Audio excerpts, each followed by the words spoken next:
Hi there, this is Vespasian and my trusty half-witted sidekick. Can you say something nice? Bye. Oh, right.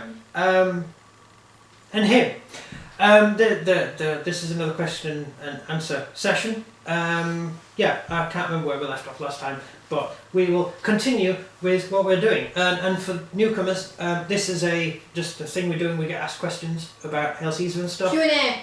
Yeah, Q&A, and we are just gonna read them out and answer you on video, because there's a lot more to say than I can type, because I can't type. Right. He can. So my my very useful helper is going to read out the next question. Right. One is John Paul Lee Gallias. Jean-Paul, hello. Again, hello. He says. I like this guy. He says, okay, that's cool. So how long have you been into Hail Caesar? How long have we been into Hail Caesar? Okay. I haven't got a clue. It's here. How long have we been into Hail Caesar? It was all because of me. It was all because of me. It was because of him, yes. We used to do a lot of 40k and stuff like that. And Warhammer. Well, I used to be really into Warhammer. Yeah, he was big into Warhammer. And I'm and still stuff. big into 40k, but it costs too much. I can't get any more armies anymore for it. You can buy a lot more. Anyway, and that's another story anyway. So basically I was teaching this small one when he was little, the history of the Roman Empire, and he thought he was absolutely awesome, didn't you? Yeah. Yeah. Did you enjoy the history of the Roman Empire? Mhm. Yeah. Which were the best bits? Vespasian. Emperor Vespasian, or General Vespasian. Okay, the actual best part, I don't want to get so into this though, is the War of the Four Emperors. Yes, that's what really got you into Which it, is wasn't it? Vitellius, Vespasian, Otho, and Galba. Yes. I was basically telling him the entire history of the Roman Empire, and I went from Marius all the way through to Vespasian coming to power. And while I was telling him the history of the year of the four emperors, who were also Galba, Vitellius, and Vespasian. and all the stuff that occurred then, he became so interested that he said, "Why don't we do that, Daddy?" And Oh yeah. yeah, and we sold all the 40k stuff and bought Hail Caesar instead. Yeah, so that's how long we've been into Hail Caesar. So a couple of years. I don't know how long Hail Caesar been around. Well, I think we've been doing it for a year. No, longer than a year. Because we got we started on the Jewish War because he was quite interested that the Romans were halfway through a war when the leader of the war had to go home to seize control of the Roman 2 years Empire. ago. Yeah, 2 years ago. So more or less when Hail Caesar popped out, really. Big on the stage anyway. And they just released the Roman box set, and so we bought the Roman box set. So we had a little Roman army, and then we bought some Greeks, which we painted up as Jewish rebels, didn't we? Mhm. And we had some Caesarian Romans as well, which we painted up as Jewish legionaries, using captured Roman equipment. So yeah, that's what we did. And so it's been, I'd say about a year and a half, maybe a bit over a year, definitely. We've been playing it properly. When we first started, we just did a few skirmish games, but we've only just recently started getting really big into it. So that's it. That's the end of that one. And now again we've got bolt action. Yeah, we do get slowed down. We have bolt action to play as well, which has been used as a mouse mat. It's so not working. we do a lot of bolt action, which replaced 40k. So yeah, we have a few games on the go, don't we? Yeah. But before we moved into Hail Caesar properly, we did a lot of Persians and Greeks and stuff. Flash 2 and Arsenal actually did that. Who are you playing? Both. Yeah, right. So I can't remember what rules we used with those. What rules? What?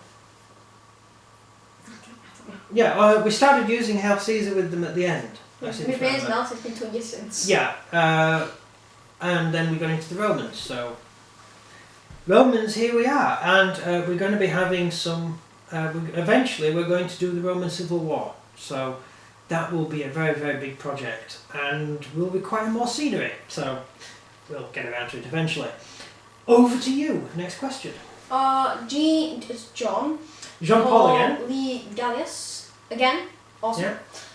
Has said every time you say legions for one unit of legionaries, that would be 4 legions in one battle. That doesn't make sense. It would be 4 cohorts, not 4 legions. I don't want to be mean. I love your channel, but it would be 4 cohorts, historically speaking. Well done. You know history. Oh, cool. Well, sort of. Right. 4 legions in one battle wouldn't be unhistorical. Julius Caesar had 10 when he fought against Vercingetorix. Generally, there would be elements of troops. Basically, you would have one legionary command which would have elements from other legions sent in to help.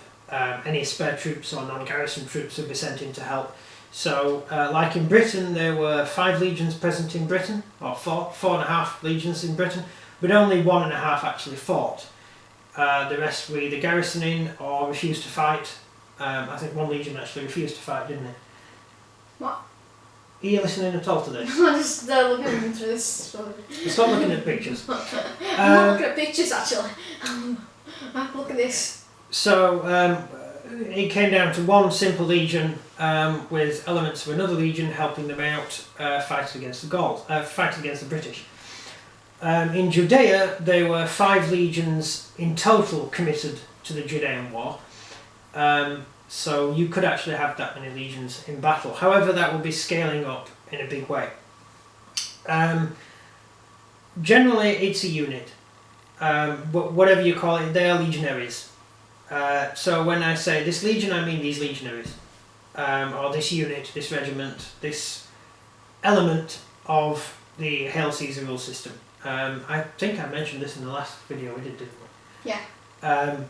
Effectively, it's a unit of whatever description.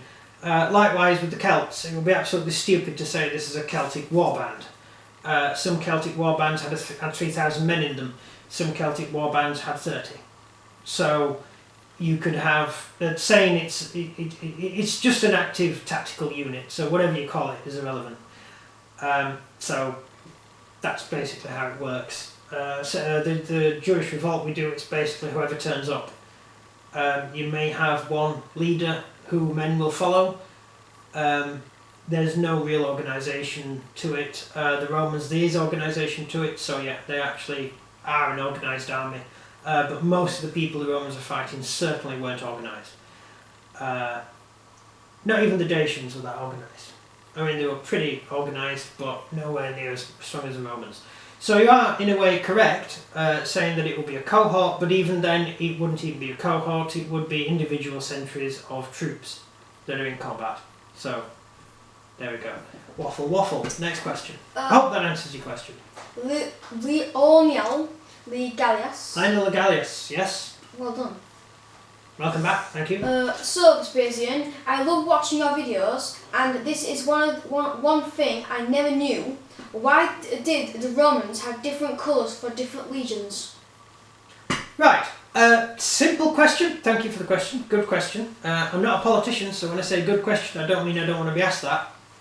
I actually enjoy being asked questions. Identification, pure and simple. Each legion had its own colour. It was so you could look across the battlefield and see what legions were in combat. That's how simple it was. Don't believe Hollywood. No, the reason, whenever you think of Romans, you think of guys in red shields, with a red aquila on them, marching, with a yellow aquila on them, marching around, doing stuff. No. That was due to Hollywood. They made a film back in Technicolor days, and they wanted it to look really cool, and so they got everyone to wear red, because it looked really good in Technicolor. And since then, Romans have been red. The Romans based in Britain were blue and green, for the most part. The ones at Rotherham were... Doncaster? Doncaster? No. They found a shield. Rotherham. Yeah, they dug a shield up in a field in Rotherham, and it was blue, so, that's wrong. So... Proof.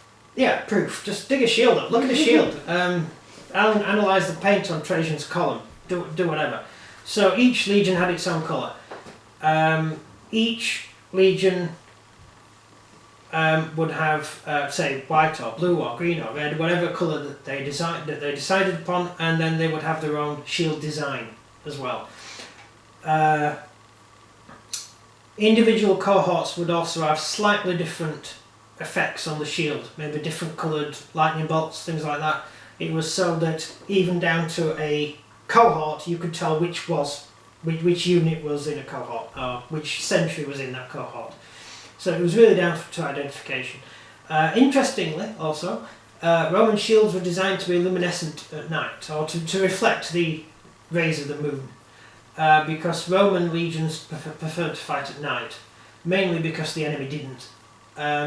Unorganised war bands cannot be operated and commanded at night efficiently, because they're not used to it. The Roman troops were trained to fight at night. Their shields would reflect at night, so you could see the Roman legions moving around at night. And the Romans preferred that mode of fighting. In fact, most of the Roman Civil War, the year the 4 emperors, was actually fought at night. Nearly all the battles were fought at night. So that's just something the Romans did. Simple identification, simple. Alright, last question. Because I said so. Same person. We just did. No. Final? Next one? Final. Yeah. Final. So Vespasian, do you use Caesarian Romans? Do we do Caesarian Romans? Interesting question again, not in the political sense. Yes, we do. We have planned to get some Caesarian Romans because we want to do the Gaul campaign. Also, we're going to do a Judean campaign, coming out, a full campaign we're going to do, and we're going to do it all on live and everything. The main reason is we need some troops to serve as Syrian regulars, because there was a large, most of the soldiers in Judea were actually Syrian.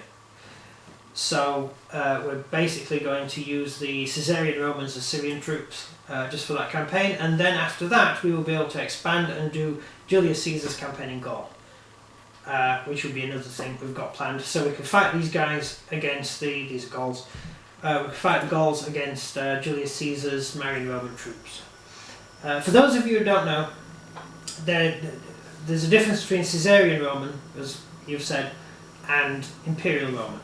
Imperial Roman wear segmentate armour, which is the armour is steel segments, individual segments all tied up with string, and one size fits all. You basically put the suit on a man, so you set the man up and you put the suit on him and you pull all the strings until it goes tight. And then an enemy can't get his sword in, and anywhere a sword hits, he's got 2 layers of steel to get through. And unless you've got a steel sword, which you're not likely to have, you're not going to get through his armour. That's what the Imperial Army used, mainly because they conquered southern Germany, meaning they had access to steel, and Judea, of course, meaning they had access to the steel there. So the Romans could now mass produce really good armour. Caesarian Romans didn't wear that sort of armour.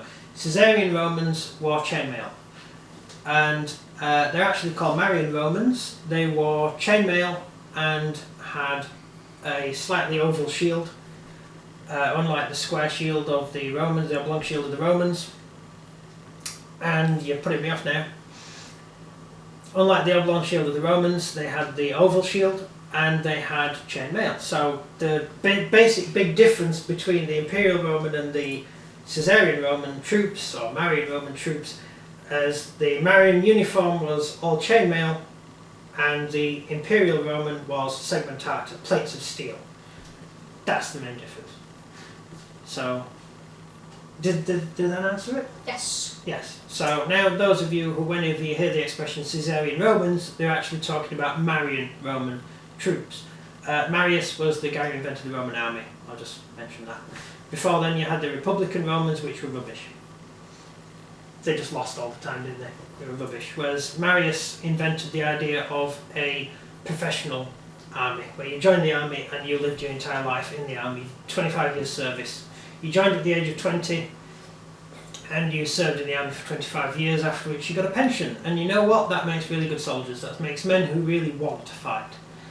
because they do it as a job. And anyone can join and anyone can become a Roman citizen through serving in the army and have the right to vote. So that's the beginning of Rome, and it went from those early Marian Roman soldiers through to the Imperial Roman, when you get a segmentator armour, and that's the guys we've got here today. That's it. Interestingly, the Conquest of Gaul box has the segmentator Romans in, which means the Conquest of Gaul box is actually set during the war in Britain. Boudicca's rebellion, that sort of stuff, the invasion of Britain, when Imperial Roman troops were fighting there. In Gaul, they were Caesarian, so they would have been wearing Marian Roman armour. So, there you go. Look up General Marius, just look him up. That's it, that's the end of this video. Yes. Right, that's the end of this video. Thank you very much for watching. Please subscribe, leave any comments, and you might find yourself on video. Leave a like. Leave a like, and is that it? Yep. Yeah, and I've been nice to him today.